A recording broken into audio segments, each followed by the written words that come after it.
Viewers, আজকে একটি বিষয় আপনাদেরকে দেখাবো, কখনো আপনারা দেখেছেন কি না যে গরুও কিন্তু সমুদ্র বিলাস করে। এই যে দেখুন, আমি এই মুহূর্তে কুয়াকাটা সমুদ্র সৈকতে দাঁড়িয়ে আছি।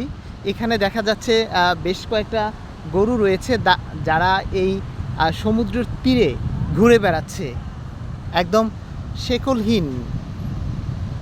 এই যে দেখুন কতগুলো গরু, তারা এই সৈকতের সৌন্দর্য উপভোগ করছে একদম নিজেদের মন মতো করে তারা ঘুরে বেড়াচ্ছে।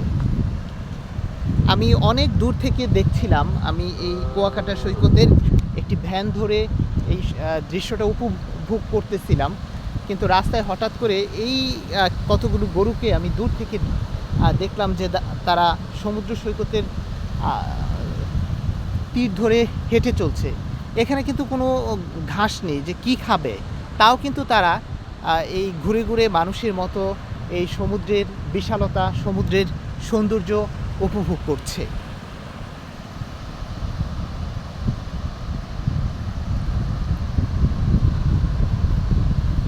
এই যে এই গাভীটি তার বাচ্চাকে নিয়ে এসেছে এই সমুদ্র দর্শন করতে।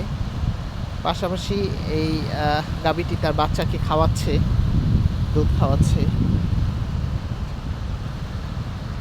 এই পাশে আরও বেশ কয়েকটা গরু দেখা যাচ্ছে যারা সৈকতের সৌন্দর্য উপভোগ করছে। আসলে গরুও যে সমুদ্রের মানুষের মতো সমুদ্র দর্শন করে বা সমুদ্রের সৌন্দর্য উপভোগ করে, এটা এই দৃশ্যটা কখনো দেখিনি। আমার মাথার মধ্যে হঠাৎ একটা চিন্তা ঘুরপাক খাচ্ছিল যে এরা সমুদ্রের তীরে ঘুরছে, এখানে তো ঘাস নেই। তাদের এই সমুদ্রের বাতাস, পানির ঢেউ, ঠান্ডা পানি ভালো লাগে, হয়তো সেই জন্য এই জায়গাটিতে তারা ঘুরে বেড়াচ্ছে।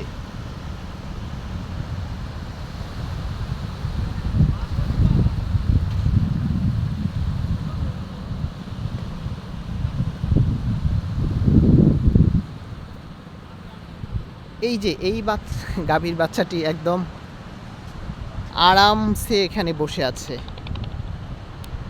বালির মধ্যে, আর ওরা হচ্ছে দাঁড়িয়ে দাঁড়িয়ে সমুদ্রের সৌন্দর্য উপভোগ করছে।